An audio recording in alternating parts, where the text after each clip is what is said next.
Praise the Lord. சங்கீதம் 139 17-18 வாசிங்க. தேவனே, உமது ஆலோசனைகள் எனக்கு எத்தனை அருமையானவைகள்! அவைகள் தொகை எவ்வளவாக அதிகம்! அவைகளை நான் என்ன போனால் மணலை பார்க்கிலும் அதிகமாம். நான் விழிக்கும் போது இன்னும் மண்டில் இருக்கிறேன். ஆமென். தேவனுடைய சிந்தனை எப்போதுமே நம்ம மேலதான் இருக்கு. ஆனா நம்மளுடைய சிந்தனை எப்போதும் தேவனோடு இருக்குதா, அவர் மேல வச்சிருக்கிறோமா, அதை மட்டும் இன்னைக்கு நம்ம பார்ப்போம். கடவுள் எப்போதுமே ஒரு ஆசீர்வாதமான சிந்தனையோட தான் நம்ம கூட இருக்கிறார். இப்போ இதுல நீங்க அந்த 17 பார்த்தீங்கன்னா இங்கிலீஷ்ல how precious also are thy thoughts unto me அப்படின்னா, அவர் நம்ம மேல வச்சிருக்கிற நினைவு, நம்மளுக்கு ஒரு பிளான் பண்ணி வச்சிருக்காரு பாருங்க, அது இட் இஸ் மோர் ப்ரெஷியஸ். அதை எண்ண முடியாது. அது கடல், அது அடுத்த வருஷம் என்ன சொல்ற, மணல்களை எண்ண முடியுமா நம்மளால, அதற்கும் மேலாக வச்சிருக்காரு. ஆபிரகாமையும் பாத்தீங்கன்னா ஆசீர்வதிக்கும் போது கடல் மணலை போய் பாரு, மேல இருக்க நட்சத்திரம் போல பாரு, அந்த அளவுக்கு உன் சந்ததியை விரிவாக்குவேன், ஒரு ஆசீர்வாதம் கொடுப்பேன். ஆனா தேவனுடைய சிந்தை அவன் கூடயே இருந்துச்சு. ஆனா ஒரு இடத்துல சொல்லும் போது தவறி போனாரு, இஸ்மாயில் வந்துட்டார். ஆனா அது ஆசீர்வாதம் இல்லை. மனுஷன் தன் நினைவுகள்ல அவன் நினைத்து அவன் செய்கிற செயல்கள்ல அந்த ஆசீர்வாதம் இருக்காது. ஆனா கடவுளோட எண்ணத்தோடு செய்யும் போது பாருங்க, ஈசாக்கு பிறந்தான். அது ஒரு மிகப்பெரிய தேசமா உருவாக்குச்சு. அவங்க திரும்பி வரும்போது பாருங்க, அப்போ கடவுளோடைய சிந்தனை ஒரு தேசமாக நம்மள நம்ம சிந்தனைகள் தான் கடவுளோடைய ஆசீர்வாதத்தை குறைக்குது. கடவுள் நம்மளுக்கு என்ன செய்யணும்னு என்றாரோ அதுக்கு விரோதமான எண்ணம் நமக்குள்ள இருக்கு.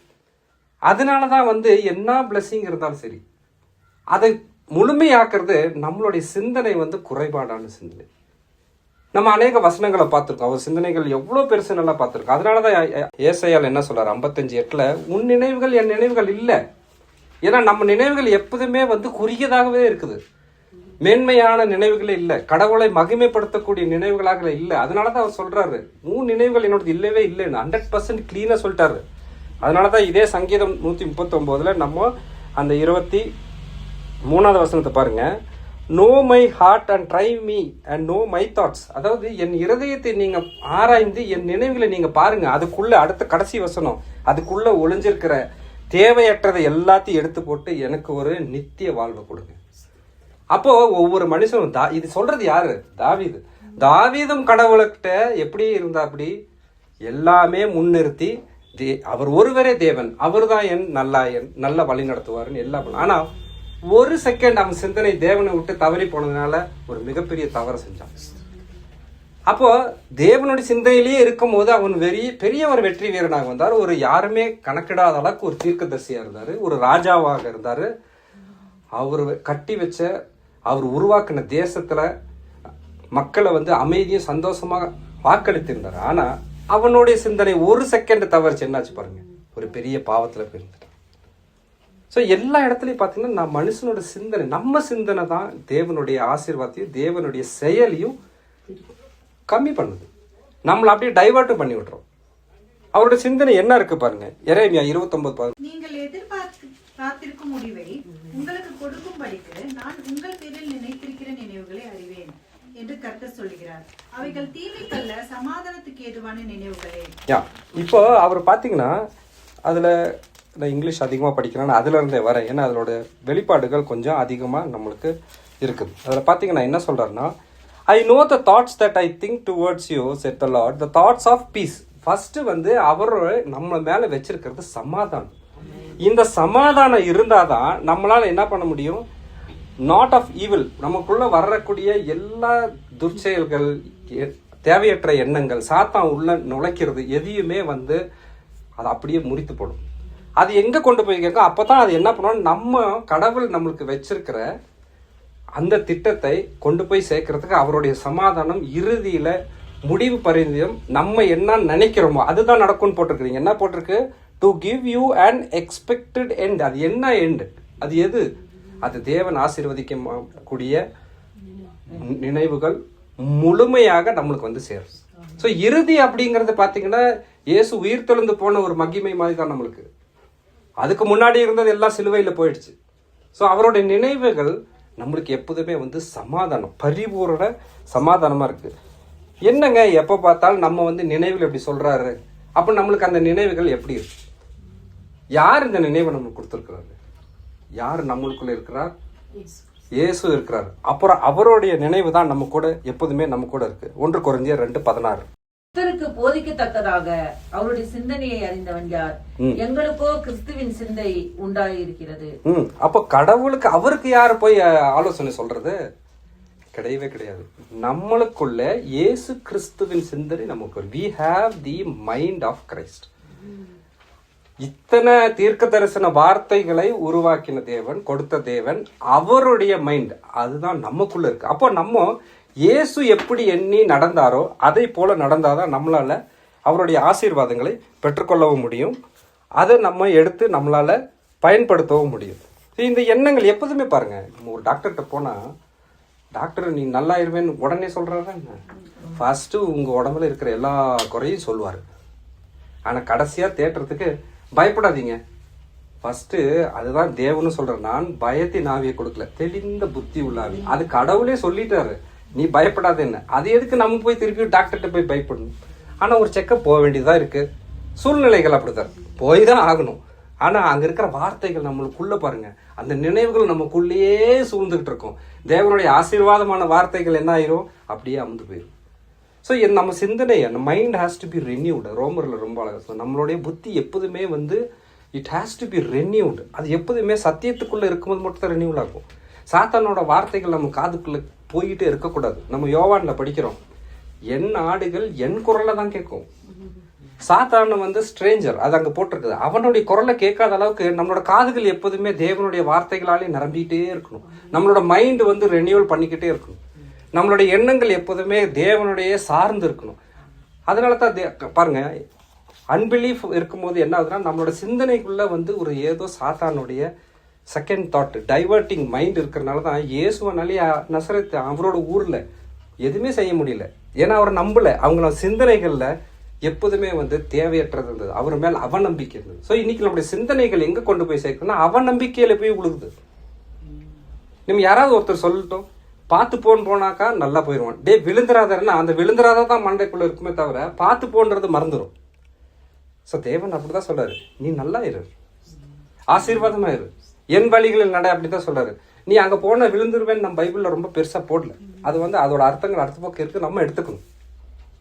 So keeping mind in perfect condition.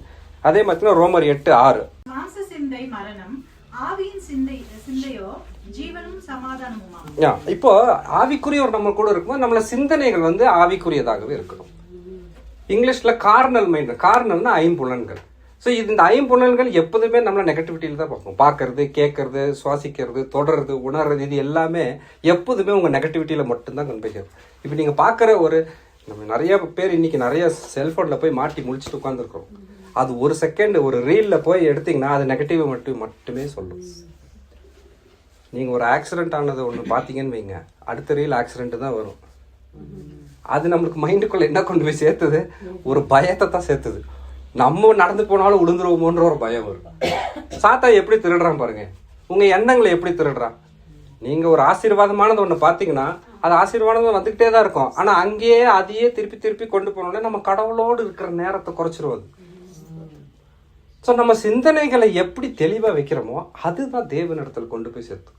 So we have got a mind of கிரைஸ்ட்னா நம்ம கடவுளோட சிந்தனை அவர் மாதிரியே நம்ம யோசிக்கணும், அவர் மாதிரியே செயல்படணும். இன்னைக்கு எத்தனை பேர் இதை நம்ம ட்ரை பண்றோம்? இது யாரும் ட்ரை பண்ணாமல இல்லை. ஆனா இது ஒரு பெரிய கஷ்டமான பாதை தான். ஏன்னா இன்னைக்கு இருக்கிற உலகத்துல அன்னைக்கு இருந்த கிறிஸ்துவர்கள் மாதிரி வெறும் மனிதர்களை பார்த்தோ பேச மட்டும் இல்லை. இன்னைக்கு ஒவ்வொன்றும் கண்ணு முன்னாடி நம்ம ஐம்புலன்களை கட்டி வச்சிருக்கு. அதுக்குள்ளதான் இருக்குது எல்லாமே. இன்னைக்கு நீங்க வெளியில விட்டு பாருங்க, நம்ம இதுக்கு முன்னாடி எங்கேயோ ஒரு தடவை பார்த்துருக்குறோம், ஒரு செல்போனை எடுத்ததுக்கு வீட்டில் இருக்கிற பெற்றோர்களே அடிச்சு கொண்டுட்டாங்க. ஸோ ஒருத்தனை கொல்ற அளவுக்கு நம்மளுடைய மைண்டை அந்த அளவுக்கு சாத்தா திருடி வச்சுக்கோம். ஸோ நம்ம மைண்டை தெளிந்த புத்தியில எப்போதுமே வச்சுக்கோம். ஸோ த தாட்ஸ், திங்கிங் தான் மெயின். இன்னைக்கு நீங்க ஹாஸ்பிட்டல் போயிட்டு வந்தீங்க, ஒன்று சொன்னாங்க, அதை தூக்கி போட்டுருங்க. நான் இன்னைக்கு இதை எடுக்கும் போதே உங்க பேர் தான் ஞாபகம் வந்துச்சு. தேவன் தன் புத்தகத்துல உன் ஒவ்வொரு உறுப்புகளையும் நான் எழுதியிருக்கேன். அவர் குறைவானதை எழுதவே இல்லை, நிறைவானதை மட்டும்தான் எழுதியிருக்கிறாரு. நானே வழினா அந்த வழியில தான் அந்த குழந்தை வரும், அது தவறான வழியில வராது. அந்த வழியில வரும்போது உருவாக்கப்பட்டது. கருப்பையே இல்லாததை உருவாக்கினார். இல்லாததை இருக்கிறது மாதிரி அழைத்தார். இந்த உலகம் ஒண்ணுமே இல்லாம இருக்கும்போது அதை நம்ம கண்கள் காணும்படியாக அதை அழைத்தனாலதான் வந்துச்சு. ஸோ இந்த எண்ணம் அவர்கிட்ட இருந்தது. அந்த மைண்ட் உருவாக்குகிற எண்ணம் தான் நம்மளுக்கு வேணும். அதை சிதைக்கிற எண்ணம் நமக்கு இருக்கக்கூடாது. ஒரு தாய் எப்படி இருக்கிறாங்களோ அதே போலதான் குழந்தை அப்படின்னு சொல்லுவாங்க. ஸோ ஒரு குழந்தை உள்ள உருவாக்கும் போது அவ சிந்தனைகள் எந்த அளவுல பெர்ஃபெக்டா இருக்குதோ அதே சிந்தனையில தான் அந்த குழந்தை பிறக்கும். குழந்தை மாறி எங்கே பிறக்காது. ஆண் இதுக்கு பொறுப்பு இல்லை, பெண் தான். ஏன்னா சிந்தனை இந்த மைண்ட்ல போறத அப்படியே இரண்டாம் உள்ள இருக்கிற அந்த இருதயத்துக்குள்ளேயும் அந்த எண்ணங்களும் விதைக்கப்படும். ஸோ தேவன் நம்மளை உருவாக்குறதுக்கு முன்னாடியே இந்த சிந்தனைகள் எல்லாம் நமக்கு நல்லது. That is what he says. என் சிந்தனைகள் உன் சிந்தனைகள் அல்ல. I have given you a thought of peace, joy, happiness, health எல்லாமே உள்ள. ஸோ இன்னைக்கு நம்மளோட சிந்தனைகள் தான் நம்ம குறைவாக்குது. இன்னைக்கு ஒன்று தேவைட்டு பாருங்க. இன்னைக்கு சாப்பிட்றோம்னா அதை ஆசீர்வதிச்சு சாப்பிடுன்னு தான் யாருக்கு நம்மளோட பீட்டர் இருக்கிறாரு இல்லையா, அவருக்கு சொல்றாரு. எது இருக்கோ அவர் கனவுல கொண்டு வந்து இறக்குறாரு பாருங்க. உலகத்துல இருக்கிறது எல்லாம் அவன் இதை சாப்பிடும். ஏன்னா அவர் வந்து அந்த பாரம்பரியத்துல பார்த்துக்கிட்டு உட்காந்துட்டு இருந்து இது நல்லதில்லை, இது நல்லதில்லை, இவனை ஒதுக்கிடணும், இந்த ஆளு நம்மளுக்கு சரியில்லை அப்படிங்கிறத பார்த்து அவர் தேவன் அவர் கனவுல என்ன கொடுக்குறாரு, இது எல்லாமே ஆசீர்வதிக்கப்பட்டது, நீ அதை ஆசீர்வதித்து சாப்பிடணும். அப்போ நம்ம சாப்பிட்ற சாப்பாடு எல்லாமே கையில கொடுக்கப்பட்டது. ஒருத்தர் அன்புபூர்வமா சமைச்சு கொடுக்குறாங்க. அதை சாப்பிடும் போது நம்ம சிந்தனைகள் என்ன வருது, ஐயோ இது சாப்பிட்டா கோல்ட் ஆயிருமோ, கண்டிப்பா வரும். இதை சாப்பிட்டா நம்மளுக்கு வயிற்றுக்கு சேகாதா, கண்டிப்பா வயிற்றுக்கு சேகாது. ஆனா அது ஆசீர்வதித்து சாப்பிட்டு பாருங்க, எதுவுமே வராது. ஸோ தேவனுடைய எண்ணத்தின் படி நம்ம நடக்கும்போது நம்மளுடைய முடிகளுக்கு சேதாரம் இல்லை. தேவனுடைய எண்ணம் படி நம்ம கால் எடுத்து வைக்கும் போது கால்கள் தடுமாற்றம் கிடையாது. மான் கால்கள் அப்படின்னு சொல்ல, அந்த மான் வந்துட்டு அது என்ன மான் பேர் எனக்கு மறந்துருச்சு, அந்த மலை மேலே ஏறி போகும்போது அந்த இவ்வளவுதான் கேப் இருக்கும். அந்த கால் வந்து அந்த கேப் மேல வச்சு நடக்கிறது. இந்த வசனம் அதுதான் சொல்லுது. தடுமாற்றமே கிடையாது, கிரிப்பா இருக்கும். அந்த கால்கள், சறுக்காத கால்கள் தான் நம்மளுக்கு கொடுத்துருக்கிறார். ஸோ இந்த மாதிரி ஒவ்வொரு விஷயமும் நம்மளை எண்ணி எண்ணி இந்த உலகத்துல நம்ம சமாதானமும் சந்தோஷமும் நோயும் இல்லாம பரிபூரத்துல இருந்து எல்லா வகையிலும் வெற்றியா இருக்கிறதுக்கு தான் இந்த வசனம் இருக்க சொல்ற. அன்னைக்கு ஒரு சகோதரர் என்ன கேட்டாரு, என்னங்க எப்ப பார்த்தாலும் பைபிளே படிச்சுட்டு இருக்கிறீங்க, அப்ப எப்படி இருந்தாலும் எல்லாரும் செத்து போயிருந்தானே போறோம். செத்து போனதுக்கு அப்புறம் நம்ம நினைவுகள் ஒண்ணும் கிடையாது. அது இந்த உலகத்துல இருக்கிறவனுக்கு ப்ரேயர் பண்ண முடியாது. நம்மளுக்கு சொல்றாரு பாத்தீங்களா, என் சகோதரர்கள் நிறைய இருக்கிறாங்க, நான் போய் சொல்றேன். அதெல்லாம் சொல்றதுக்கு இந்த உலகத்துல ஆள் இருக்குது. அதுதான் நம்ம வாழ்ந்துட்டு இருக்கோம். ஸோ செத்து போனதுக்கு அப்புறம் இல்லை, இந்த உலகத்துல நல்லா இருக்கிறதுக்கு தான் இங்க பைபிள். செத்து போனதுக்கு அப்புறம் நம்மளுக்கு வரதுக்கு பைபிள் தேவையில்லை. உயிரோடு இருக்கிறவன் தான் ஜெபிக்க முடியும், உயிரோடு இருக்கிறவன் தான் மற்றவனுக்கு ஹெல்ப் பண்ண முடியும். உயிரோடு இருக்கிற தேவன் தான் நம்மளுக்கு அவருடைய சிந்தனைகளும் உள்ள வச்சிருக்காரு. செத்து போன சிந்தை யாரதோ ஒருத்தர் சிந்தனை இல்லை, உயிரோடு இருக்கிற தேவனுடைய சிந்தை நமக்குள்ள இருக்கு. we have got the living God's mind. So இன்னைக்கு இந்த உலகத்துல நம்ம எப்படி இருக்கணுமோ அதுக்காக மட்டும்தான் தேவன் எழுதி கொடுத்துருக்கிறாரு. பரலோகத்துல பைபிள் இருக்குது எங்கேயாவது இருக்கா? இல்லை. அங்கே எங்கேயாவது ப்ரேயர் பண்றோமா? இல்லை. தேவனை மட்டும்தான் நம்ம புகழ்ந்து பாடுவோம். இந்த உலகத்துல மட்டும்தான் நம்ம அன்பு செய்ய முடியும். பரலோகத்துல அன்பு செய்யறதுக்கு ஆளே இல்லை. இங்க செய்யக்கூடியது இங்க நீங்க கட்டி எல்லாம் தூக்கி வீசிட்டு போறதுதான் அங்க இருக்கும். எது வேண்டாததெல்லாம் தூக்கி இங்க போட்டீங்கன்னா வேணும்ன்றதெல்லாம் அங்க ஆசீர்வாதமா. ஸோ நம்மளுக்கு அப்புறம் நம்ம சந்ததிக்கு இதே எண்ணங்களையும் இதே டீச்சிங் இது எல்லாத்தையும் நம்ம பாஸ் ஆன் பண்ணணும்.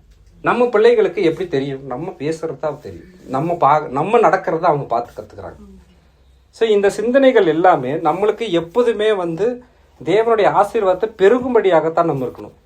அதனால தான் பார்த்தீங்கன்னா பிலிப்பியர் 4:8 சொன்னா think what ever is good. அது படிச்சிருவோம், நம்ம நல்ல வசனம் ஏற்கனவே படிச்சிருக்கோம்.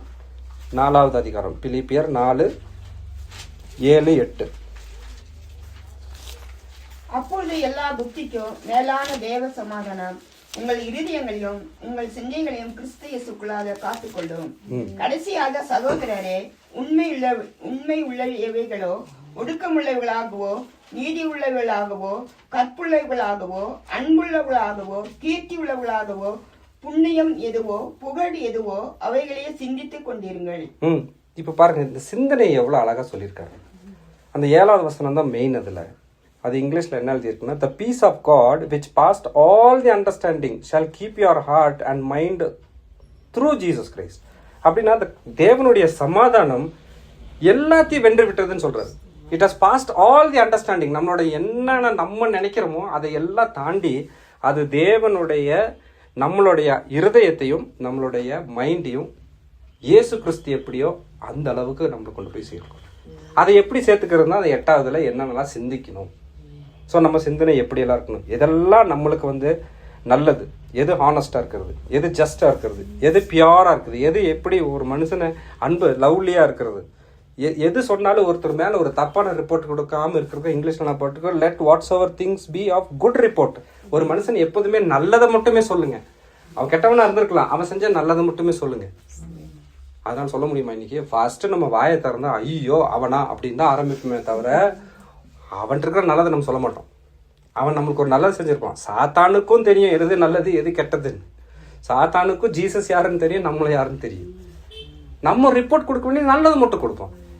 பைபிளில் பார்த்தீங்கன்னாலும் சரி, ஒரு தீர்க்க தரிசனமாக இருந்தாலும் சரி, நம்ம போட்டாலும் எங்கே எது கேட்டாலும் இல்லை ஒருத்தருக்கு வார்த்தை வரும்போது எந்த மனிதன் போய் இயேசு முன்னாடி நின்னாலும் நீ எனக்கு ஏற்ற பாத்திரம்னு மட்டும்தான் சொல்லுவார். ஃபர்ஸ்ட் அவர் தள்ளி போடுற பாத்திரமே இல்லை. நீ அழுக்கான பாத்திரம், நீ அசிங்கமாக இருக்கிற, நீங்கள் உடுத்திருக்கிற உடை, அதை பற்றியெல்லாம் அவர் கவலையே கிடையாது.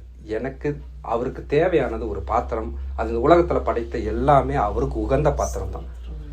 நம்ம தான் அதை அழுக்கு பண்ணுறதோ ஓட்டை உடைச்சல் பண்ணுறதும் அதை தூக்கி போடுறதுமா மாத்திரம். நம்ம எண்ணங்கள் தான் அப்படி மாற்று. முடிந்த வரைக்கும் நம்ம இந்த மைண்டுக்கு நான் முடிஞ்ச வரைக்கும் தான் ட்ரை பண்ணுறோம். அது அப்போ தான் பண்ண முடியும். நான் 100% பர்ஃபெக்ட்னு சொல்லிட்டேன்னாக்கா அவன் வந்து ஏனோக்கு மாதிரியோ இல்லை யாரோ வந்து தூக்கிட்டு போயிடுவாங்க. மோசே கூட அவ்வளோ பயங்கரமான விஷயங்களை செஞ்சு தேவன் கூட்டிகிட்டு வந்தப்போ அவனோட மைண்டு ஒரு செகண்ட் தவறிச்சு. அவர் என்ன சொன்னார், பேசுனாரு. இவன் பழக்க தோசையில் போய் அடிச்சிட்டான். அதோடு அவர் அந்த தேசத்துக்கு போகவே முடியல. இல்லைன்னா அவரும் சந்தோஷமாக அந்த தேசத்துக்கு போயிருப்பார். தேவன் காட்டுன ஒரு அழகான ஒரு தேசத்துக்கு போயிருப்பார்.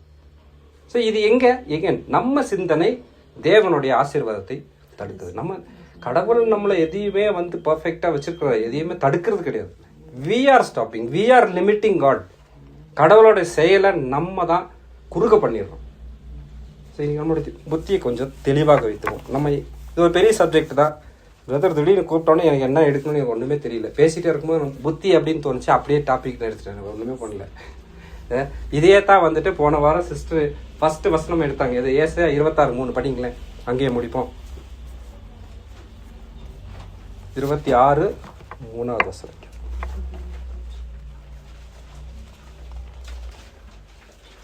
உம்மை உறுதியாய் பற்றி கொண்ட மனதுடையவன் உம்மையே நம்பியிருக்கிறவடையால் நீர் அவனை பூரண சமாதானத்துடன் காத்துக் கொள்வீர். ஆமா, இதுல என்னன்னா ரொம்ப அழகா இருந்துச்சு. ஒவ்வொரு வேர்டா படிச்சா இது வந்து ரொம்ப அழகா இருக்கு. ரொம்ப மனசுக்கு சந்தோஷமா இருக்கும்.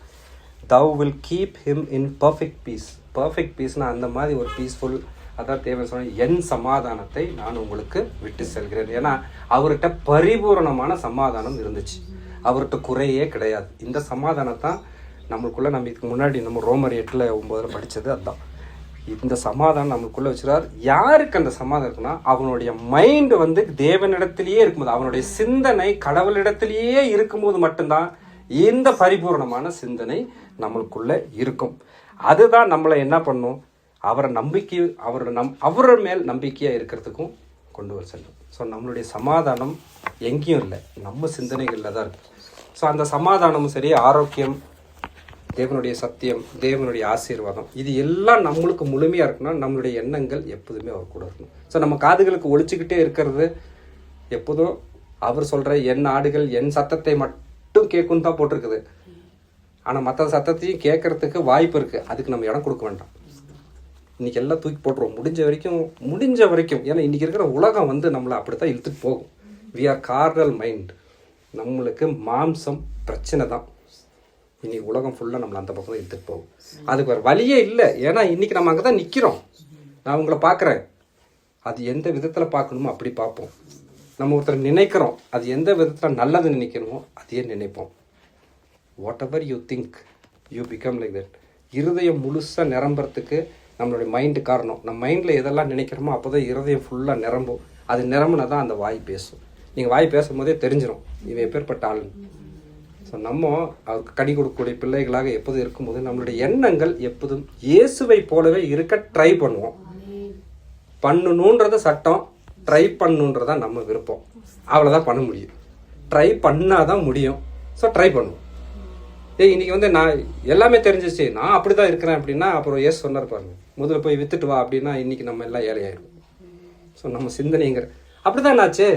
லோத்து அங்கேருந்து வரும்போது என்ன பண்ணாரு, திரும்பி பார்க்காதனாரு. அவங்க எண்ணம் எங்க இருந்துச்சு, பின்னாடி இருந்துச்சு. திரும்பி பார்த்தாங்க, ஒன்றுத்துக்கு உதவாத கல்லாய், உப்பு கல். அது உப்பை சாப்பிடவும் முடியாது, ஒன்றும் பண்ண முடியாது. அது அளவுக்கு மீறினா அது நம்ம உடம்புக்கு கேடு. எண்ணம் எங்க இருக்குது, கடவுள் கூடயே இருந்துச்சுன்னா அந்த அம்மா திரும்பி பார்த்துருக்காரு. கடவுளை விட்டுட்டு அந்த அம்மாவோட சொத்து பூரா அங்க இருந்துச்சு, திரும்பி பார்த்து என் சொத்து என்னாச்சுன்னு அந்த அம்மா அவங்க சொத்து உலகத்துக்கு ஒண்ணுமே இல்லாத உப்பு கல்லுன்னு சொல்லி ஆக்கி விட்டார். ஸோ நம்ம வந்து உப்புக்கல்லா இருக்கணுமா, தேவன் நம்மளுக்கு கொடுத்துருக்கிற உறுதியான பற்றி கொள்ளக்கூடிய இரும்பு கல்லா இருக்குமா, நம்ம தட்டி சேர்க்கணும். ஸோ மூளைக்கல்லா தூக்கி போட்டவங்க தான் நம்ம எல்லாருமே, எல்லா மூளைக்கல்லா தான் வச்சிருக்கிறாரு உறுதியா. அதுக்கு மேல தேவன் நம்மள ஒரு கட்டடமா கட்டியிருக்கிறாரு. என்ன கட்டடம், எந்த மனிதனும் நம்ம மேல மோதுனா அவன் தான் உருண்டு போவான், அவன் தான் இடிந்து போவான், அவன் தான் தூள் தூளாகுவான். அந்த மூளைக்கல் தான் நம்ம. ஏசு மூளைக்கல் எப்படியோ அதே போல் நம்மளும். ஸோ இந்த சபையில நம்ம வரோம், வார்த்தைகளை மட்டும்தான் பேசுறோம். மனுஷனோட சிந்தனையுள்ள வார்த்தைகளை பேசுறது இல்லை, தேவன் நம்மளுக்கு கொடுத்தது. ஒரு செகண்ட்ல பிரதர் கூப்பிட்டாரு சொன்னோம், சரி சிந்தனை அது இன்னைக்கு பெரிய தடங்களா இருக்குது, நிறைய நம்ம பார்க்குறோம், அதையே எடுப்போம்னு சொல்லி தான் ஒரு 4-5 வசனங்கள் எடுத்தோம். ஸோ தேவன் நம்மளுக்கு கிரியா நிறைய செய்கிறாரு. நம் சிந்தனைகள் இயேசுவை போலவே இருக்கட்டும், அவரை போலவே இருக்க முயற்சி செய்வோம். முயற்சி செய்கிறவனுக்கு தான் தேவன் ஒரு அடி எடுத்து வைக்கும்போது இன்னொன்று கொடுப்பாரு. ஸோ இருக்கிறவனுக்கு தான் கொடுப்பாரு. நீங்க முயற்சி எடுத்தீங்கன்னா தான் அந்த முயற்சிக்கு வெற்றியின் பாதையை கொடுப்பாரு. முயற்சி எடுக்கலைன்னா நம்ம அங்கே நிற்போம். வசனங்களை தியானிப்போம். தேவனுடைய ஆசீர்வாதத்தை இன்னுமாக பெருக செய்வோம். ஆமென்.